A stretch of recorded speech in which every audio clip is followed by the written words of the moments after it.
Hello, welcome to Gobs Goblets, the podcast where we talk all things food and history. My name's Maddie, and I'm your history nerd. And my name's Hannah, and I'll be your cook. And together, we're making history. We're not. In today's episode, we're going to be talking about sin eating. But before we get into it, I feel like it's probably quite nice to give a bit of context as to why we've decided to do this subject as our first. I did an audition a few months ago for the role of a sin eater, and Maddie and I had the idea of doing the podcast, and I told Maddie about it as the history nerd she is, and she loved it. We both loved it, and we thought this was going to make for a really good episode. Also, there's not much out there about sin eating. So without further ado, can you tell us more, please? Right, let's get into it.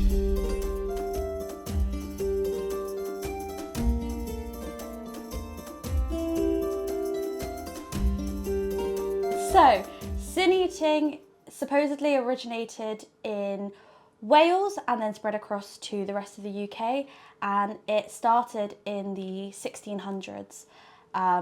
Sin eating was a very important part of everyday life, or death, one may say, actually. So the process of sin eating is when somebody passed away in a town or a village, they would call upon the local sin eater, who would then come and would place bread over the deceased person's body, which would allow the person that has passed away's sins to absorb into the bread, allowing them to have a clean soul or a pure soul so that they could get through to heaven, or at that time quicken up their process of purgatory. It was very Catholic at that time, the country, and that played a massive role in sort of a lot of their superstitions and things like that. So getting to heaven was so important.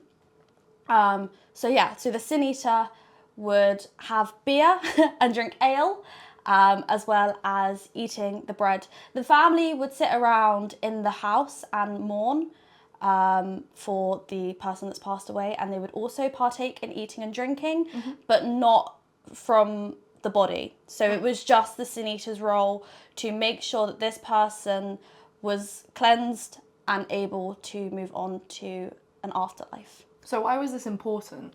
So this was incredibly important at this time, because people back then, everything was based around religion. Society as a whole was, it was their drive, and it was the entirety of their life, really, and their livelihood. It was the reason that they acted in the way they did and sort of influenced a lot of their decisions.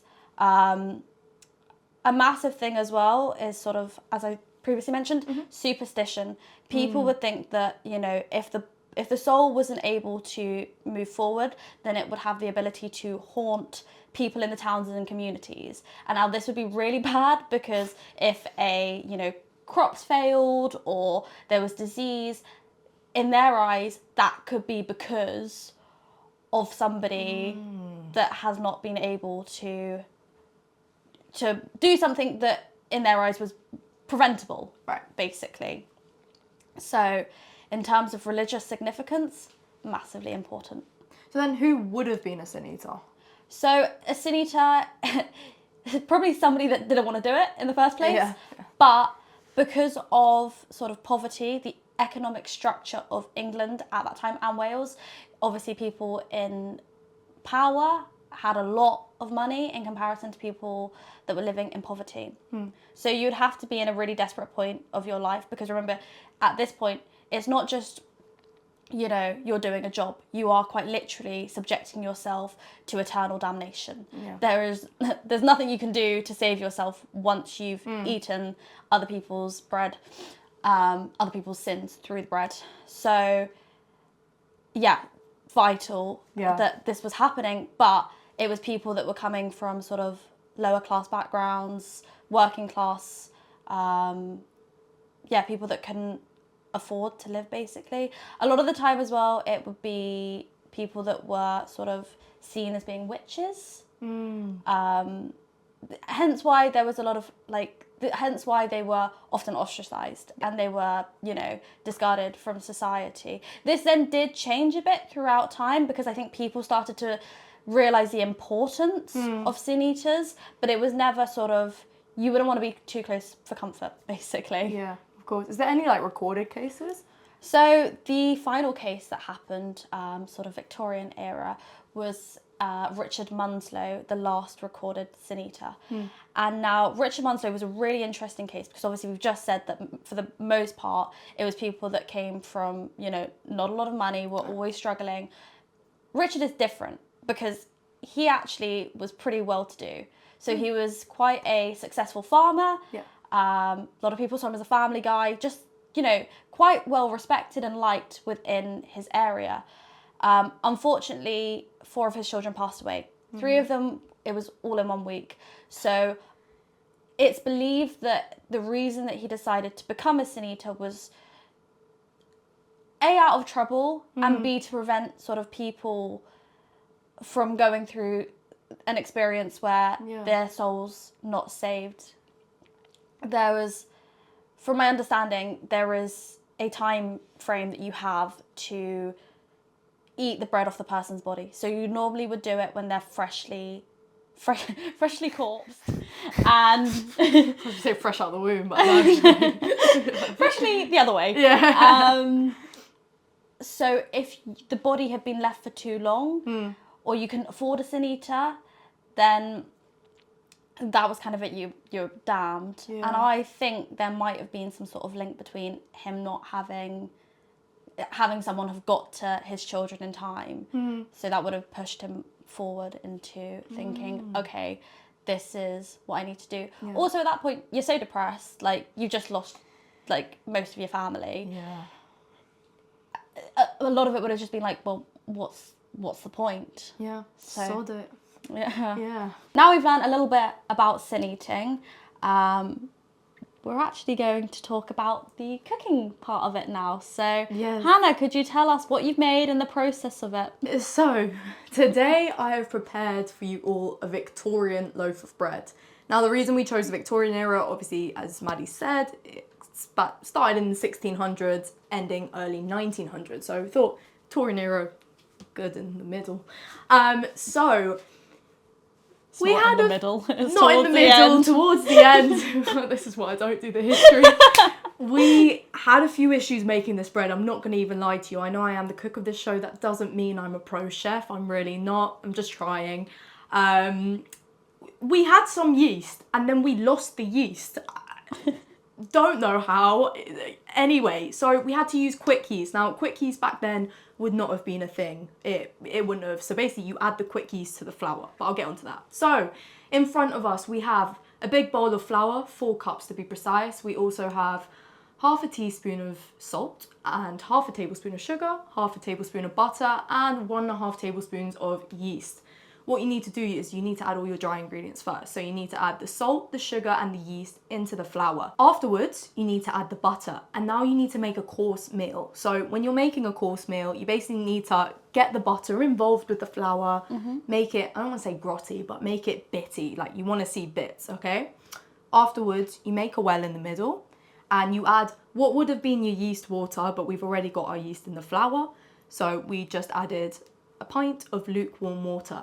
I actually messed up and I've realised just this now. I halved the recipe because it was a recipe, it would have made loads of bread. So I should have added half a pint of water. And this is where it all went wrong. Always trust the process. I started kneading and it was way too sticky. It wasn't coming off my hands. Maddie had to get involved. My boyfriend had to get involved. Turns out you just need to keep adding flour and keep kneading. Kneading is the process. It's the key process in making a good loaf of bread. So we kneaded and we kneaded. You got to knead for 30 minutes. Once your kneading's done and you can feel, you'll be able to feel the dough coming together. Whack it in a bowl, put a warm cloth over it, and you're going to wait for it to rise. Once it rises, you then come back. You then need to punch the dough. Now, I punched the dough and then Maddie was like, you don't punch it that hard. And I was like, It was quite aggressive. You had knuckle prints down to the was. bottom of the bowl. So I thought that's what you had to do. Clearly not. And I sent my mum some of the videos yesterday. My mum makes bread regularly. She said I killed the flour. So I think just don't be as aggressive as me when you're watching this if you do decide to make Victorian bread. But anyway, you punch it, you let it rise again, so you've got to cover it again. Once it's risen the second time, we need to come back and we're going to now cut it into quarters. Once you cut it into quarters, you need to shape it to make them into little loaves. You pop 2 in a pan. Now, Maddie wanted to get creative here. I did. It was very hard considering what I was working with was not really suitable for me to design my artworks. Normally you can score bread, but for some reason with this one you can't. I'm not sure if it's because the way it rises is different and there's not as much sort of air going through it. This is the thing, because when we got it out, it didn't really rise, did it? It didn't. So but back in the day, right, obviously they didn't have like self-raising flour. They used yeast a lot of the time. So you've spoken a bit about the yeast, but could you sort of tell me a bit more about the process of how they would like get the yeast to make it rise and probably what we should have done instead of... I shouldn't be this excited about yeast, but I am. We could do a whole episode about yeast. There is so much you can talk about. So in the Victorian times, you would have Victorian wild yeast starter. Now, this was typically from 2 ingredients. It was either potatoes or malt that was in the yeast. Now, the reason these were good is because they contain something called maltose in it, and this essentially is like food for the yeast. It feeds the yeast its yeast nutrients, and obviously the bigger the yeast is going to grow, the better loaf of bread you're going to get. So malt yeast was also known as hops yeast because it's basically beer brewed for baking. There's no flour. And they believed, isn't it nice? And they believed that the starter without the flour actually made for a better loaf of bread. So there was also another way that obviously resources were precious back then. Yeah. It was a laborious task. It was a task that people, bread was a common thing to make. You wouldn't want to waste any ingredients you had. So what people would do to basically test that the yeast was good for use, we didn't do it here, but what they would have done is similarly to how we have done, create, mix all the ingredients. You have quite a wet dough. And then what you would have done is sprinkled some flour on top, so you don't use all your flour that the recipe states. And then you would cover it. You would either in the winter leave it by a fire to make sure that it's warm, or in the summer you would have left it in the sun. Then if you had seen that it had risen and that the middle was fermented, the yeast was good. Okay. However, if that hadn't happened, you know that the yeast was bad, and then you would throw it away and start a new one with hopefully what would have been a better yeast. But that way people could save flour. So it was quite an effective method. I'm curious to see if anyone still does it today. So that's a bit about yeast for you. Could you tell me about the process of actually like cooking it though? Yes. So obviously we're very lucky that in our modern day we have lovely ovens that heat and work and are efficient. Back then you would not have what we have today. So you would either have a wall oven, essentially oven in a wall. These took 3 hours to preheat. It's quite a long time. Long time. And they weren't very efficient in cooking it. Sometimes it just didn't go right. You did have something called a baked kettle though. Right, what's that? So a baked kettle, so on 3 legs, and it's basically a cast iron pan, and you have a lid on top, and what you would have done is you would have put coal underneath, or you would have put coal on top, and this allowed for the bread inside the pan to cook because the heat circulates around it. So that would have probably been your more efficient bet. Okay, very interesting. Yeah. Bread, it was a very laborious task, but you might not want to have bought it. No. Maddie, why is that? This is because they used to put cheaper ingredients in it, but I want Maddie to take us through the reason. I've lost my words. I want Maddie to take us through the reason why. All right, I'm going to take you back to the Industrial Revolution now. I was going to say grab your backpack. Maybe don't. Oh, that's really wet. Anyway, so we're going back to the Industrial Revolution. Why was this time period so important for the changing of production of food? It's because obviously for starters you have an expanding population and it is growing rapidly. So all of a sudden there's more mouths to feed, you have a higher demand in food. Another thing is obviously a lot of people were working in factories and they were working for long hours, and you just wouldn't have the time that you might have had beforehand to make food yourself. So, because there's a lot of people working long hours, there's more demand on people being able to access food quite quickly. Yeah. Another thing is at that time, there was obviously a lot of poverty that was going on. You wouldn't have the space or resources. It was a lot of cramped conditions. There would be families of up to, I think it's like up to 8 families in like Yeah. some parts, which is crazy, living in one room. You don't have the space and you don't have the resources to make bread. Obviously it's going to take up a bit of space, especially if you've got a wall oven or things like that. So in that case, like, you needed to be able to buy it. Bread is also probably the cheapest thing that you And the can most buy, filling thing. and the most filling thing. So it became just like something that had to be like produced quickly, and there was a lot of pressure on something that was growing so quickly. Production lines, there was, all of a sudden this toll had started.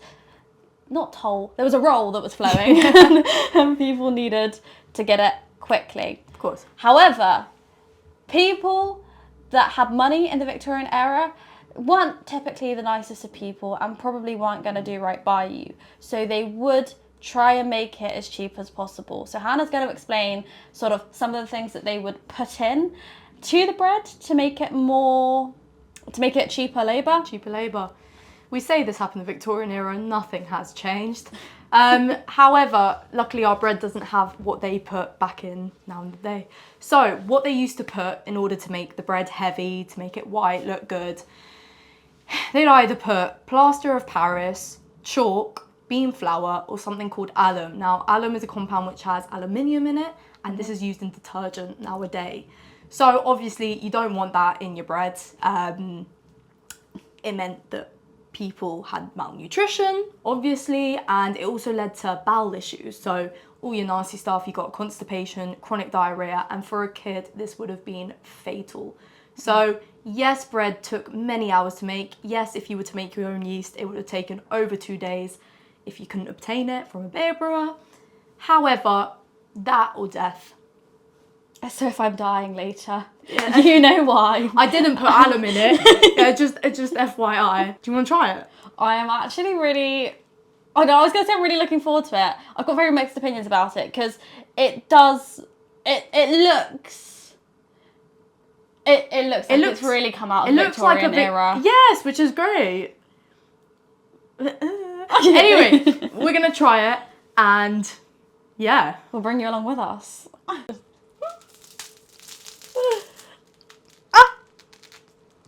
And look at the steam! Wow, what a piece of bread, mate. Okay. Right, I did cut up some nice slices. We just wanted to break it though.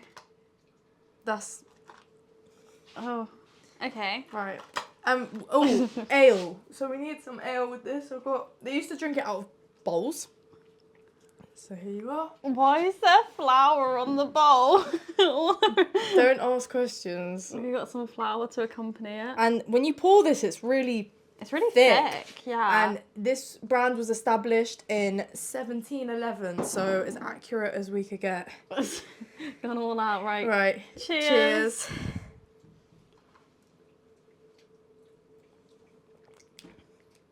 That's actually not that bad. I don't like that. It's not as bad as I thought it would be, considering the colour.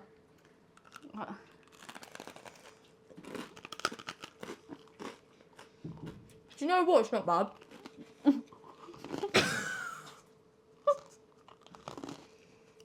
It's completely lacking flavour. But as a bread, that's a really nice crust, that. I like it.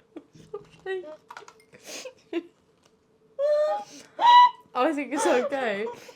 Do you not like it? Also, Maddie's gluten intolerant. Sorry, just thought to put that out. No, it's definitely, like, there's a level of ASMR to be heard with me biting into it.